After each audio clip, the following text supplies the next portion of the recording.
Ser podcast. Y en esta, Juzgado de Guardia, ya ha saludado y muy despierto Félix Martín, fiscal. Bueno, en Juzgado de Guardia hoy volvemos a Italia, las colinas de la Toscana, donde entre 1968 y 1985 una pistola del calibre 22 cegó la vida de 8 parejas de enamorados. Los llamaban los crímenes del monstruo de Florencia.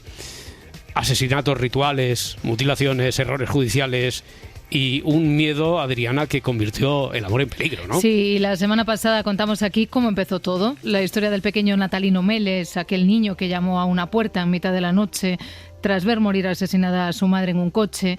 Hablamos también del falso culpable de Stefano Mele, del primer sospechoso, Pietro Pacciani, y una justicia que pareció perder la razón buscando un monstruo. Y hoy de entrada vamos a mirar más allá del sumario. Sí, porque medio siglo después el monstruo sigue vivo, no en los tribunales, sino en las pantallas y en nuestra memoria. Analizaremos hoy las 3 grandes teorías sobre su identidad, la forma en que aquel miedo cambió una sociedad entera, cómo las series True Crime, como The Jinx, The Keepers o El monstruo de Florencia, han convertido la justicia en relato. Vamos a hablar de asesinatos, de mitos, de documentales que reabren juicios y de los límites entre la verdad y el espectáculo. Así que Félix nos propone hoy un viaje de las colinas de la Toscana a las pantallas del mundo. Bueno, Félix, como decíamos la semana pasada, nos contaste que a día de hoy, noviembre del año 2025, a día de hoy todavía no se sabe quién o quiénes son los autores de aquellos terribles crímenes. Creo que apuntaste, acabamos así, ¿no?, a la existencia de 3 teorías. Empezamos por ahí, Félix, si te parece. A ver, 3 eran, ¿verdad? Efectivamente, como tú has dicho, nunca hubo una verdad definitiva. Por eso el caso sigue abierto a día de hoy en la justicia italiana. Pero eso no significa, efectivamente, que valga todo. Y efectivamente quedaron 3 grandes hipótesis sobre la mesa. La del asesino único, la de la banda de asesinos de mujeres y la famosa pista sarda. Si te parece, las vamos repasando. Sí, porque quedaron apuntadas. A ver, concretemos algo más sobre cada una de ellas. Comencemos por esa, por la del asesino único. Vale, esta teoría, chicos, sostiene que el autor era un solo hombre, solitario, metódico, con un buen conocimiento del terreno, observaba las parejas desde lejos, elegía el mejor momento y disparaba con una pistola Beteta calibre 22, siempre igual. Cómo mataba rápido al hombre y se ensañaba con la mujer. Esa repetición, ese ritual, apuntaba a una mente obsesiva, una mezcla entre frustración sexual y necesidad de control absoluto. Y ahí es donde está el dato más espeluznante, Félix, ¿no? Porque solo mutilaba a las mujeres. Exactamente, Adriana, nunca tocaba el cuerpo de los hombres. Esta diferencia nos dice mucho. Seguro que nos estará escuchando, nos escuchará nuestro amigo Luis María Planchat, el médico forense. Él asimismo se llama el médico forense de Juzgado de Guardia. Sí, ya os lo digo. Apasionadamente además, apasionadamente. Creo que lo está escribiendo ya en sus tarjetas. Exactamente. Pues tenemos que llamarle dentro de poco, que hace tiempo que no le traemos por aquí. Pues él seguro, si no me corregirá la próxima vez que intervenga, que nos diría que el asesino no mataba por placer, sino para castigar, para corregir a la mujer. Era una violencia simbólica, ¿no? Creo que es evidente que la mujer representaba para el asesino lo que éste deseaba y temía a la vez. Por eso se ha hablado siempre de que nos encontramos ante el perfil de un asesino misógino extremo. Claro, entonces en el fondo lo que hacía era castigar la libertad femenina. Está claro, yo creo que eso la serie lo refleja bien también, que el asesino es un moralista enfermo, Adriana, efectivamente, un vengador del deseo, incapaz de aceptar la sexualidad ajena sin convertirla en pecado. Y eso curiosamente lo conecta con la Italia de su tiempo, una sociedad donde la libertad de las mujeres, mucha gente aún la seguía viendo como una amenaza. Vete preparando, porque se me está ocurriendo, Félix, que después, ya sé que hay 3 teorías abiertas, 3 no dejan de ser especulaciones, porque están en el terreno de la especulación, pero como te veo que has estudiado y te has metido tanto en el caso, te voy a preguntar cuál es la tuya, la favorita, pero de momento la segunda hipótesis, la del grupo de autores, ¿esa cómo se explicaría? Perfecto, y acepto tu envite, ¿eh? Bueno, es que no tienes otro remedio, claro, tenemos ahí un compromiso. Lo sabía. A ver, la del grupo de autores, ¿cuál sería? Vamos a la segunda. Según esta teoría, y también os preguntaré a vosotros qué pensáis. Vale. Los crímenes fueron obra de varios hombres mayores, obsesionados, todos ellos con el sexo y la violencia. Se habrían turnado para vigilar, huir o mover los cuerpos. Era la tesis que fue bautizada por el fiscal del momento, que conoció del asunto como la de los llamados compañeros de merienda. Compañeros de merienda, sí, textual, Sí, compañeros de merienda. Efectivamente, pero nunca hubo pruebas sólidas. Ya me adelanto, parece más un guión perfecto para la prensa del momento, más que una teoría judicial seria. Ya, desde luego, viendo la serie es difícil llegar a esta conclusión y veo que tampoco a ti te acaba de convencer, a no ser que después nos sorprendas con algo. Pero, oye, la tercera, la pista sarda esta, que suena la más conspiranoica, un poquito de novela, ¿no? Suena totalmente, pero fue real, ¿eh? Todo comenzó, si lo recordáis, lo hablamos un poco la semana pasada, porque el primer crimen, el de Bárbara Locchi y Antonio Lobianco, tenía raíces en una comunidad de inmigrantes sardos. Su marido, el marido de la víctima, Stefano Mele, y parte de su familia eran sardos, eran de Cerdeña. Cuando él fue encarcelado y los asesinatos continuaron, la policía llegó a pensar que podían ser sus parientes, vengando la supuesta deshonra familiar. Durante años eso motivó que se hablara de un clan sardo vengador, una saga de honor rural trasladada a la Toscana. Pero en realidad, ¿qué es? En realidad es el ejemplo de un prejuicio clasista, culpar al de fuera, al que viene de lejos y es pobre porque no es uno de los nuestros. Ya. ¿A qué os suena de actualidad? Nos suena de actualidad teoría? Permanente, sí. Oye, entonces, a ver, primero te mojas tú, porque si nos vas a rebotar a nosotros ahora el marroncito nos gustaría primero saber qué es lo que tú, por tu experiencia, por lo que has estudiado del caso, ¿tú qué crees que pasó, Félix? Mirad, nosotros siempre en Fiscalía pensamos que en los casos de coautoría al final siempre alguien habla. Siempre alguien habla. Entonces, para que, fíjate, ya te digo hasta este argumento de piel, chicos. Mi opinión, con muchísima prudencia, es que hubo un asesino principal. Un hombre aparentemente normal que mataba impulsado por el deseo, el odio y la culpa. Que esto es probable que en alguno de los crímenes alguien pudo mirar para otro lado, alguien de su entorno que sospechara o que tuviera algo más que sospechas pero se callara, probablemente. Ya. Pero tanto como para atribuir la participación principal a más de uno, yo lo veo difícilmente posible. No sé cómo lo veis vosotros. No sé, ¿alguien quiere llevarle la contraria aquí al señor fiscal o alguien tiene alguna teoría al respecto? Estás bastante de acuerdo. Sí, porque es una cosa... Es verdad que no es ahora, que es hace bastantes años y entonces no era tan... O sea, no quiero decir que fuera más común, sino que era más difícil que te pillaran, ¿no? Sí. Entonces... Sí, había menos medios. Bueno, incluso los primeros asesinatos, teniendo en cuenta que hasta los 80 y pico largos, y en Estados Unidos es cuando empiezan a cotejarse las pruebas de ADN, ¿no? Corrígeme si no es así. Sí, Félix, imagínate en Italia en 1968. ¿Alguna teoría al respecto también? No, yo es que simplemente por una cuestión del lenguaje, como hemos estado hablando desde el principio del monstruo de Florencia, en mi cabeza, efectivamente era siempre un asesino único. Un asesino único. Yo me voy a tirar un triple. Venga. Yo voy a decir que hay dos. Imitador. Pero imitador o imitador. pinchaos. No, imitador. Un imitador. Solo es uno el del primer asesinato en 1968. Es más, lo que pasa es que no voy a culpar a nadie, pero yo viendo la serie y quizá por la mente esta pervertida del contagio que tengo por la convivencia con los guionistas de Los Detectives, diría que creo que sé, no sé quién fue el primero, pero creo que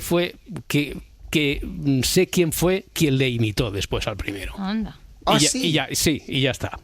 Creo que hay un trauma infantil ahí que a veces pone la cámara, la serie, a veces pone el acento, pero no acaba de entrar porque no se quiere comprometer. Vale.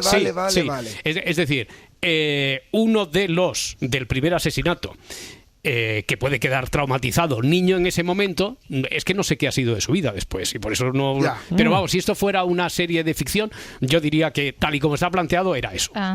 Pero ya. claro, es una realidad y aquí no vamos a acusar a nadie, ni tampoco tenemos pruebas, ni más datos, ni se sigue la pista. E incluso por algún fotograma de la promo de la serie me daba la impresión de que querían poner el acento ahí. Pero no lo sé, es, ya digo que solo una conjetura. Muy interesante, muy interesante. Bueno, ya veremos.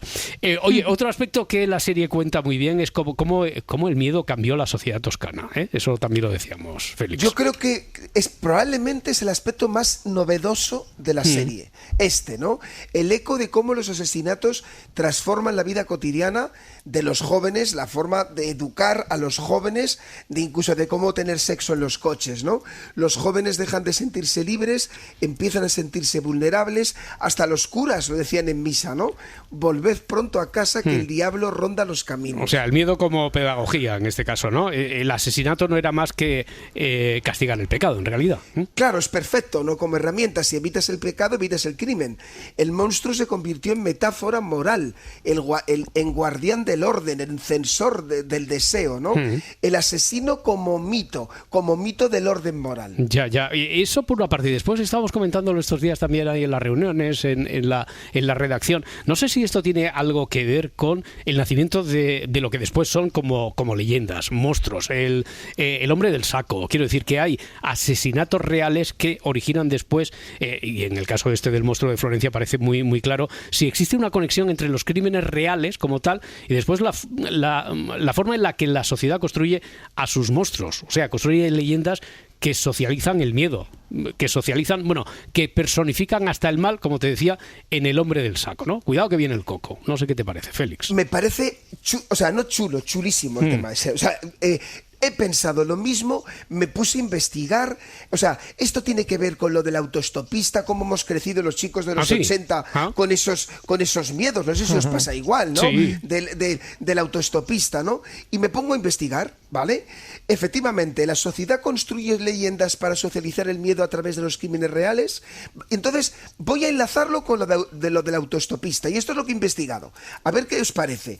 La leyenda del autoestopista nace en Estados Unidos en los años 50 como leyenda, como un cuento moral. No recojas a los extraños, no confíes en los desconocidos. Y sabéis, es una leyenda que nace en la parte rural de Estados Unidos, que se siente agredida contra la parte urbana de Estados Unidos. Pero en los años 70, con asesinos reales que hemos visto aquí, como Aileen Wuornos, ¿os acordáis? O Ted Bundy. Sí.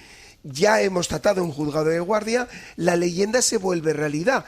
Y ambas, la realidad y el mito, se retroalimentan, llevándose al cine incluso. ¿Qué pasa en Italia, en mi opinión? En Italia, el monstruo de Florencia no creó el mito del autoestopista porque ya estaba por las películas americanas, pero le da un cuerpo europeo. Lo hace rural, lo hace mediterráneo, lo hace católico, pero el mensaje era el mismo. No te apartes del camino, no confíes en el extraño, no hagas cosas que son un pecado para la sociedad. Por tanto, mi conclusión, chicos, es que el objetivo es el mismo. Usar el miedo real o figurado o aumentado como herramienta para el control social. Y después está la otra parte que también avanzábamos, volviendo a la serie, que está dando pie a que hablemos de todo esto, y que quedaba también apuntado aquí la semana pasada. Es una óptica muy interesante, porque, a ver, llama la atención cómo cambia el enfoque de esta serie en relación a otras, que no se centra en el asesino, sino que lo hace, sobre todo, pone el acento la mirada en las víctimas, especialmente, Félix. Y esto es lo más valioso. Lo hemos tratado tangencialmente, Robert, lo hemos tratado varias veces aquí, ¿no? Durante años, pero vamos a enlazarlo con la serie. Durante años las familias son ignoradas o juzgadas y la serie la coloca en el centro, les devuelve una dignidad y un contexto, muestra sus duelos, los errores judiciales y cómo eso les provoca efectos dañosos, la forma en que la sociedad les volvió a condenar con el silencio. Y esto para mí es muy importante. importante, porque también es justicia. La memoria bien contada no reabre heridas, las limpia. Y eso es una cosa que en España todavía no lo hemos terminado de interiorizar, ni siquiera los operadores jurídicos. La justicia memorialística como forma de justicia restaurativa. Tenemos que tratar este asunto, ¿sabes por qué, amigo mío? Porque esa justicia, la de la memoria, no es ni de izquierdas ni de derechas, es una justicia sin más. Ya, oye, sobre el tratamiento de esta manera, de esta peculiar e interesante manera, me estaba acordando de otro par de títulos, en este caso más, no son series de ficción, sino que es directamente el True Crime. Una es The Keepers. There were other people brought in, local business owners, politicians that were part of this network. I can testify that over 100 victims have been abused. Es una historia donde el centro tampoco es el crimen, sino la fuerza de quienes se atrevieron a romper el silencio, y lo que saca a colación un tema que decíamos que nos parece muy interesante. A ver, no obvio, y para que quede claro que Félix Martín es fiscal, y para muchos es el fiscal que se hizo también popular, tiene esta parte mediática, por haber participado en un True Crime que fue muy popular, el de la Guardia Urbana. Así que yo creo que en tu doble condición estás legitimado para poderme responder a esta duda que te planteo, que ya sé que es comprometida. Oye, ¿el True Crime puede ser también una herramienta o una herramienta de justicia, Félix? Sí, y el ejemplo que nos has puesto es perfecto. Ponemos en antecedentes a los oyentes, ¿vale? The Keepers cuenta el asesinato de una monja en Baltimore en 1969, relacionando con abusos en su escuela, y la investigación no la lleva la policía, sino sus antiguas alumnas, mujeres ya mayores, que deciden contar lo que la justicia calló o no supo ver. El resultado es extraordinario. El FBI reabre la causa, exhumó cuerpos, y gracias a eso miles de víctimas se atrevieron a hablar, porque cuando se da voz a quienes sufrieron, el crimen no es un espectáculo y se convierte en catarsis social. O sea, otra vez el factor de la historia contada desde el duelo, desde las víctimas, el duelo, no desde el morbo. Ahí está la clave.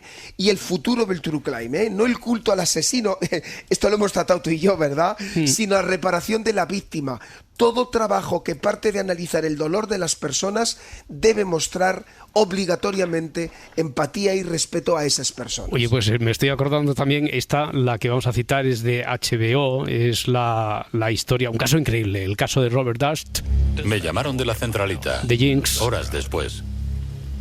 Me dijeron que un joven había encontrado lo que pensaban que era un torso. Sin cabeza. Ni brazos. Sin piernas, solo el torso. Que este es un caso también alucinante, que no sé si nos sirve también para hacer algún comentario en la línea que estás haciendo, Félix. Perfecto. Lo repaso muy rápido, ¿vale?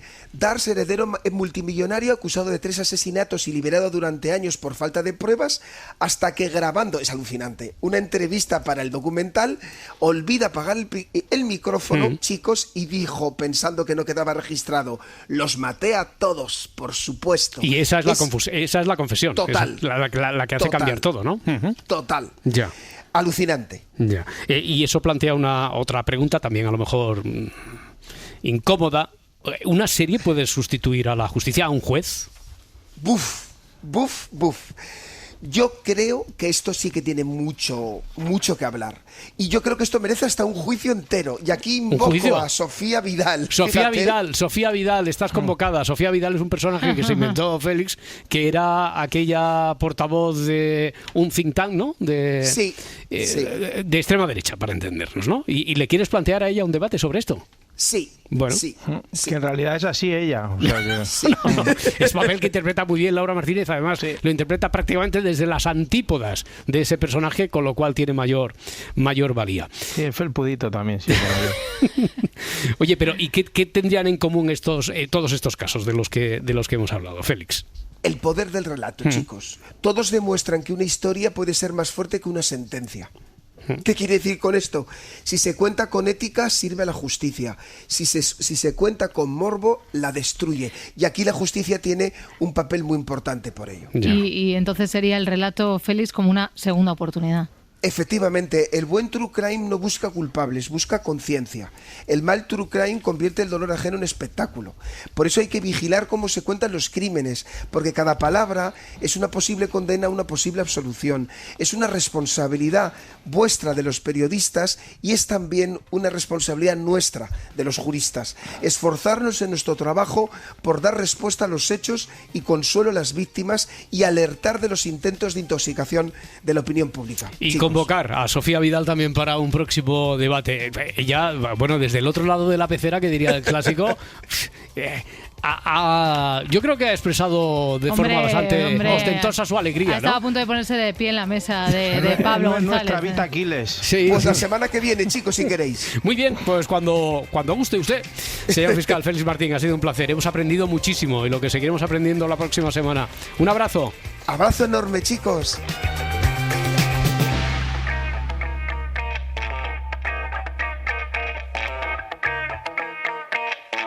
Si amanece, nos vamos.